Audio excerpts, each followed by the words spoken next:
Hey everybody, Lee here with your weekly card reading starting Monday the 14th of March 2022. This is the month that is time to transform. This can be your physical world, your inner world,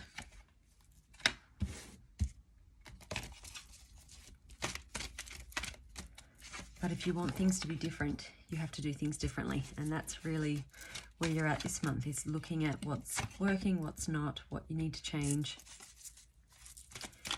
what you can do differently to create a different outcome. So, the start of the week we have the Change Your Life card, and it is partnered with the card of spiritual growth. So, this can be some information coming in.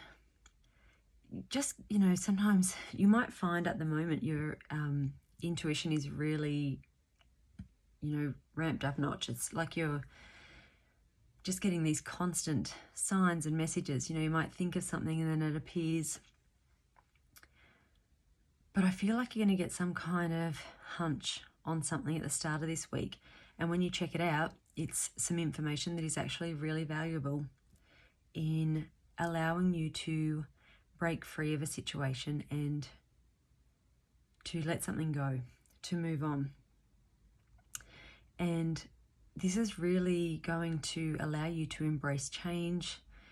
We've been talking about new beginnings now for a little while, but it feels like that this is really going to give you that. So if you have felt stuck and you haven't been able to really start this new beginning, something shifts at the beginning of this week, and it does feel like some information might come in that helps you to do that.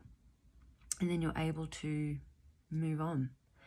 Now, the middle of the week we have Nine of Michael, and it is partnered with the Romance card, and we do have the Lovers card on Wednesday on the daily cards. So when it comes to love, I think there are past hurts, past, regrets, fears about trusting and moving forward.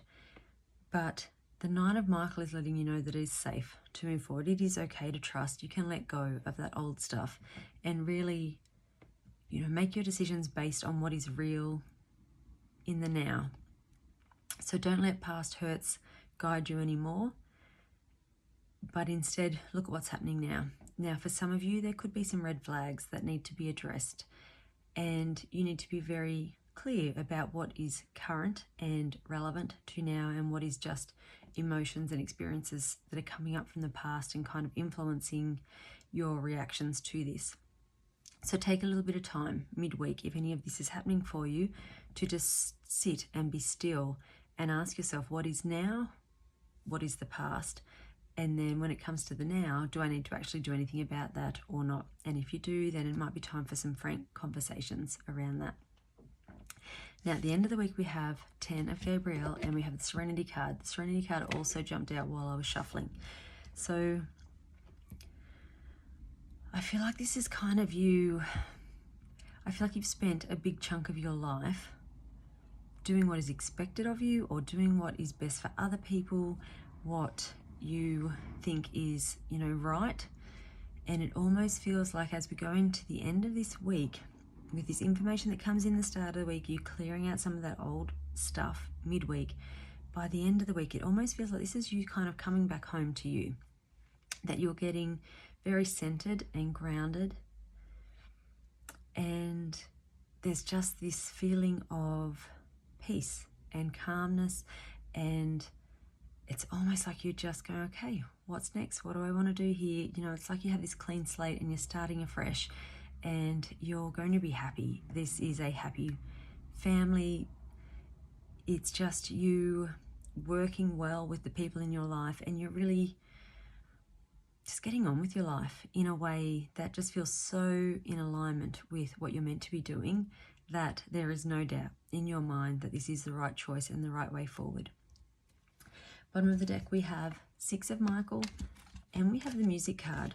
So, it is letting you know there is some ups and downs. There's a little bit to get through still. Using music can really help with that. So putting music on, like if you're feeling angry or worked up, putting on some really good, quick music that you can dance to and move and just get that emotion kind of out of your body. So at the end of that, you can kind of sit more and just go, okay, what's left? What do I actually need to address here now that all of that excess energy is gone? If you need to have a very good cry, if you need to let things go, then listen to sad songs. Listen to songs that remind you of whatever this is from the past that you have to let go of, and just allow that emotion to move through you, to come out so that you can move on. But this really does feel like at the end of this, you're making new plans and you are happy. For some of you, this could be a move. So it can be a move in house, it can be a move in towns. It could just be symbolic of moving on. So from my healing cards this week, we have the card of higher self. So this is really connecting to your inner wisdom, your inner knowing. This is sitting still and just listening to what comes to you, to be guided, and trust that when it comes in. And the affirmation card this week is the card of choice. And it says, I choose serenity, light, and positive energy. No matter what I go through, I choose happiness. I rise above fear and I direct my thoughts to God.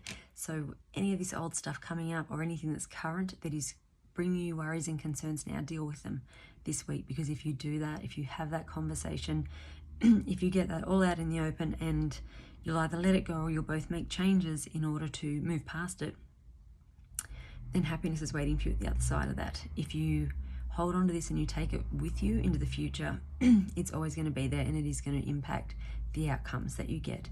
So really, really important to connect to your own inner wisdom, work out what is real, what is not, address the things that are real that need to be addressed, and then let yourself be happy. I'll see you next week. Bye.